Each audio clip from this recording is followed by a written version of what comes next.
तो दोस्तों जैसा कि आप देख पा रहे हैं ये है animation throttle body fuel injection system के साथ ये बाइक का जो इंजन होता है इस तरीके से काम करता है। जिस तरीके से मैंने पिछले वीडियो में बताया था एक इंजन वर्किंग के बारे में कि हमारी बाइक का 4 स्ट्रोक इंजन जो होती है वो किस तरीके से काम करता है, उसी प्रकार ये भी एनिमेशन अभी चल रहा है। तो यहाँ पे आप ऊपर जो देखेंगे ऊपर लगा हुआ फ्यूल इंजेक्शन और यहाँ पे लगा हुआ थ्रोटल बॉडी। तो थ्रोटल बॉडी और फ्यूल इंजेक्शन और ECU क्या क्या कनेक्शन है, ये सारी बातें हम इस वीडियो में जानने वाले हैं। इस वीडियो को पूरा देखिए, बिल्कुल भी आप काट कर ना देखें, क्योंकि हम ये बिल्कुल ही नॉलेज वाली वीडियो होती है। ठीक है। तो दोस्तों पहले की जो बाइक आती थी वो कार्बोरेटर के ज़रिए से पेट्रोल की सप्लाई होती थी। कार्बोरेटर हवा के ज़रिए से पेट्रोल हेड में देता था। और फिर अभी जो बाइक आने लगी है BS6 फ्यूल इंजेक्शन वाला, वो क्या किया कि कार्बोरेटर से पेट्रोल नहीं देके वो डायरेक्ट फ्यूल इंजेक्शन आगे से होकर वो हेड में पेट्रोल देता है और बाइक चलती है। तो ये किस तरीके से काम करता है सारी बातें हम जानेंगे। दोस्तों जैसा कि आप देख पा रहे हैं ये है हीरो कंपनी का स्प्लेंडर प्लस बाइक और ये एक BS6 मॉडल वाली बाइक है। अब जितने भी फ्यूल इंजेक्शन वाली बाइक आती है, EF वाली जो बाइक आती है यानी कि थ्रोटल बॉडी जिसमें लगा हुआ होता है उसमें चौक नहीं मिलता है। तो कंपनी वाले का कहना है कि ये बाइक जो है किसी भी मौसम में आप स्टार्ट कर सकते हैं, चौक की बिल्कुल भी ज़रूरत नहीं पड़ेगी आप सभी को। किसी भी मौसम में, चाहे बारिश हो या फिर चाहे ठंडी के मौसम हो, उसमें कोई भी प्रॉब्लम नहीं करेगी स्टार्टिंग के मामले में।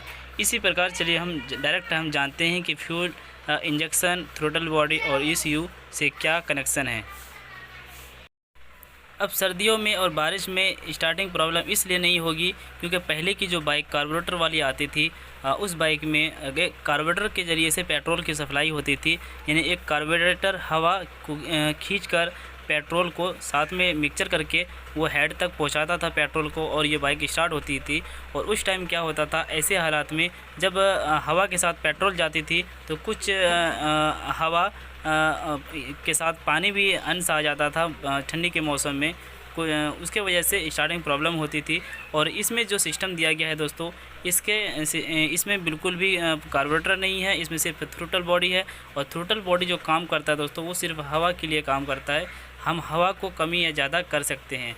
अब देखिए इसमें सेंसर भी लगाए गए हैं। सेंसर जो लगाया गया है वो इसलिए लगाया गया है कि थ्रोटल बॉडी और ECU जो ECU होता है उसका फुल नाम है ECU का इलेक्ट्रॉनिक कंट्रोल यूनिट, यानी कि इलेक्ट्रॉनिक कंट्रोल यूनिट लगाया गया है इसमें। और ये जो लगाया गया है ये दोस्तों सिर्फ फ्यूल इसका जो सेंसर होता है इसमें, वो सेंसर की वजह से। अब देखिए सेंसर किस तरीके से काम करता है ये भी जान लेते हैं। सेंसर इसलिए दिया गया है कि जैसे कि हम एक्सीलरेटर को खींचेंगे, थ्रोटल बॉडी का जो पिस्टन होता है वो कितना उड़ता है उसका जानकारी एक सेंसर के ज़रिए से वो ECU तक पहुंचाता है। इलेक्ट्रॉनिक कन्वर्टर यूनिट जो होती है वो कंट्रोल यूनिट वो ECU तक पहुंचाता है। ठीक है, ये सेंसर ECU तक पहुंचाता है और उसी ECU के ज़रिए से हमारी जो फ्यूल इंजेक्शन होता है, पेट्रोल की सप्लाई होती है। एक चीज़ हम ये जान लेते हैं दोस्तों कि पेट्रोल की सप्लाई कैसे होती है। देखिए हम कार्बोरेटर वाली बाइक में कि जैसे कि डायरेक्ट पेट्रोल कार्बोरेटर से जाता था, अब इसमें क्या हो रहा है कि इसमें मतलब फ्यूल पंप लगाया गया है। और फ्यूल पंप जो है दोस्तों एक समरसेबल की तरह काम करता है। जैसे हम स्विच को ऑन करेंगे, चाबी को ऑन करेंगे तो फ्यूल पंप वहाँ से मोटर चालू होगा और डायरेक्ट पेट्रोल वो फ्यूल इंजेक्शन तक आके रुक जाती है। ऐसा नहीं कि वो वहाँ से डायरेक्ट हेड में चला जाता, वो वहाँ आके रुक जाती है। उसके बाद हम जब बाइक को स्टार्ट करेंगे, सेल्फ दबाएंगे या फिर किक दबाएंगे, तो जाहिर सी बात है कि थ्रोटल उठा हुआ रहता है। हाथ से हम जो एक्सीलरेटर को खींचेंगे तो वहाँ पे जितना हम एक्सीलरेटर को खींचते हैं तो थ्रोटल जितना उठता है, तो थ्रोटल पोजीशन जो सेंसर होता है, ठीक है, थ्रोटल पोजीशन जो सेंसर होता है वो वहाँ पे बताता है कि थ्रोटल इतना उठ रहा है और उसके ज़रिए से फिर ECU तक उसका सप्लाई देती है। एक जैसे कि यहाँ पे सिलेंसर में लगा हुआ होता है सेंसर, और सेंसर में जो लगा हुआ होता है ये भी एक बताता है कि एयर कितना, कौन सा एयर निकल रहा है, पोल्यूशन इसका मतलब काला निकल रहा है, धुआं निकल रहा है या सादा धुआं निकल रहा है या फिर किस तरह का धुआं निकल रहा है, वो जानकारी भी ECU तक पहुँचाता है। ये तो ECU जो है दोस्तों, ये मतलब पहले बाइक में जो आती थी एक CDI आती थी और अभी इसमें लगा दिया गया है ECU। ECU एक यानी कि मतलब इलेक्ट्रॉनिक पार्ट्स है। ये इलेक्ट्रॉनिक की तरह पूरा पार्ट्स है। इलेक्ट्रॉनिक सारे पार्ट्स लगे हुए हैं इसके अंदर, और इलेक्ट्रॉनिक पार्ट्स लगने के कारण ये है कि सेंसर जो लगे हुए हैं उसकी पहचान को उसकी पहचान करने के लिए, सेंसर की पहचान करने के लिए ECU जो इलेक्ट्रॉनिक सामान होते हैं उसमें वो सारे चीज़ को पहचानता है। सेंसर जो भी कुछ लोकेशन देगा वो ECU पहचानेगा कि आगे क्या फॉल्ट है, थ्रोटल कितना खिंचा रहा है, बाइक का जो लोडिंग है वो कितना है, वो सारी जानकारी एक ECU लेता है। और ECU के ज़रिए से ही फ्यूल इंजेक्शन में फ्यूल इंजेक्शन जो होती है वो पेट्रोल की सप्लाई करती है। ठीक है, ECU सारा चीज़ सोच समझकर, हर चीज़ हालात को समझकर वो फ्यूल इंजेक्शन तक करंट सप्लाई देती है। उसके बाद ही वहाँ से पेट्रोल की सप्लाई होती है। अब हम ये जान लेते हैं कि आखिर ये बाइक का माइलेज क्यों बढ़ा। माइलेज इसलिए बढ़ा, अब BS6 बाइक का माइलेज इसलिए बढ़ा कि ये डायरेक्ट एक फ्यूल इंजेक्शन यानी कि डायरेक्ट जो है वो कार्बोरेटर से हट के डायरेक्ट वो पेट्रोल सप्लाई कर रहा है। इसमें हवा की बिल्कुल भी ज़रूरत नहीं पड़ी। कार्बोरेटर वाले में हवा की जो ज़रूरत पड़ती थी, इससे पेट्रोल इधर उधर बहक जाता था, इधर उधर बर्बाद हो जाती थी। और यहाँ से ये जो डायरेक्ट पेट्रोल देने लगा तो ये पेट्रोल को बिल्कुल भी बर्बाद नहीं करता है, और डायरेक्ट पेट्रोल देने की वजह से पेट्रोल की बचत हुई। और ये सारे सेंसर के जरिए से काम चलता है इसी की वजह से। अब दोस्तों यहाँ पर बात ये भी आती है कि किसी भी मौसम में हम बाइक को स्टार्ट कर सकते हैं, हमें चौक लेने की बिल्कुल भी ज़रूरत नहीं पड़ेगी, और इसमें चौक दिया गया भी नहीं है। अब चौक इसलिए नहीं दिया है कि देखिए, इस पहले जो कार्बोरेटर वाली जो बाइक आती थी उसमें चौक इसलिए दिया जाता था कि पेट्रोल जो है वो जल्दी से हेड तक नहीं पहुँचा पाता था, इसलिए उसमें चौक लगाया जाता था कि चौक के ज़रिए से डायरेक्ट पेट्रोल हवा को रोककर वो डायरेक्ट पेट्रोल की खिंचाव करेगी और बाइक जल्दी से स्टार्ट करने में मदद करेगी। ये सारा सिस्टम दिया गया था उसमें। अब इसमें चौक जो हटाया गया है इसलिए हटाया गया है कि इसमें हवा के ज़रिए से पेट्रोल लेने की इसमें ज़रूरत नहीं पड़ती है। डायरेक्ट आगे इसमें फ्यूल इंजेक्शन लगा दिया गया है, और फ्यूल इंजेक्शन के ज़रिए से ही डायरेक्ट पेट्रोल हेड तक पहुँच जाता है।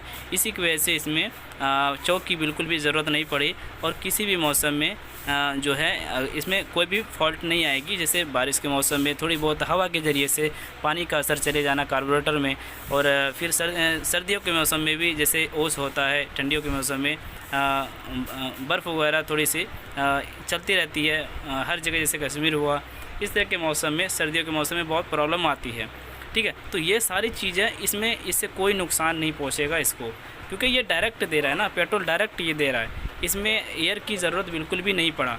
कार्बोरेटर में आप देखे होंगे कि एयर पाइप होता है, एक दो पाइप, एक नीचे ओवरफ्लो के लिए पाइप होता है, उसके ज़रिए से भी एयर लेता है, और फिर साइड में भी आप देखते होंगे कि एक एयर पाइप होता है, उसके ज़रिए से एयर लेती है, तभी कार्बोरेटर के नीचे ढक्कन के ज़रिए से पेट्रोल ऊपर खिंचाव होती थी, और इसमें इसका बिल्कुल भी ज़रूरत नहीं पड़ा। तो इसी वजह से इसमें चौक की ज़रूरत नहीं पड़ी, और स्टार्टिंग प्रॉब्लम भी नहीं होगी, और ना हमें एयर स्क्रू छेड़ना पड़ेगा, ना किसी RPM स्क्रू को छेड़ना पड़ेगा। हम RPM स्क्रू भी एक जगह रखेंगे, बार बार छेड़ने की कोई भी ज़रूरत नहीं है। एयर स्क्रू का तो इसमें बिल्कुल भी काम नहीं है, क्योंकि एयर का इसमें काम है ही नहीं। बिल्कुल, आप अगर ध्यान से सोचेंगे, ध्यान से अगर देखेंगे दोस्तों, तो मैं जो आपको बता पा रहा हूँ ये बहुत ही अच्छी जानकारी मैंने दिया, मैंने बहुत ही सोच समझ के ये वीडियो बनाया। तो आपको ये वीडियो कैसा लगा? क्या ये वीडियो आपके लिए नॉलेज वाली थी?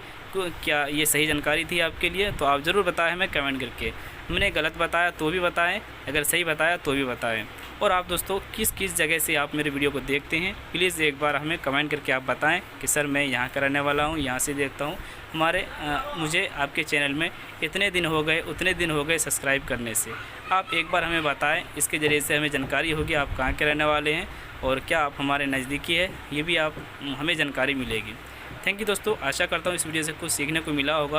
वीडियो को लाइक और ज़्यादा से ज़्यादा शेयर करें, मेरे चैनल को सब्सक्राइब करके बेल आइकन को प्रेस कर दें। कहने का मतलब ये है कि हवा की ज़रूरत बिल्कुल भी नहीं पड़ी। जिस तरीके से कार्बोरेटर के कटोरी में पेट्रोल रहता है और वहाँ हवा के ज़रिए से ही वहाँ से पेट्रोल उठता है, तो उस तरह का कनेक्शन इसमें नहीं है।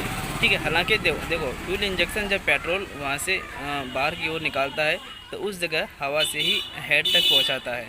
यहाँ पे हवा की ज़रूरत पड़ती है, लेकिन पहले जो कार्बोरेटर से डायरेक्ट पेट्रोल हवा के ज़रिए से खींचा होती थी, वो चीज़ अब इसमें नहीं रहा। इसीलिए मैंने ये बातें कही। अगर आपको गलतफहमी हो गई हो बात सुनने में कि हवा की बिल्कुल भी ज़रूरत नहीं पड़े, इस तरह की आपके मन में घूम रहा हो कि हवा तो ज़रूरत पड़ती है इसमें, क्योंकि हवा तो ज़रूरत पड़ती है, लेकिन वो आगे वो आगे पेट्रोल जब फेंकता है उस जगह से हवा पेट्रोल को गैसोलाइन को डायरेक्ट हेड तक पहुंचाता है, लेकिन पेट्रोल को अंदर से हवा के जरिए पेट्रोल को नहीं खींचता। ये चीज़ हमारा कहना था।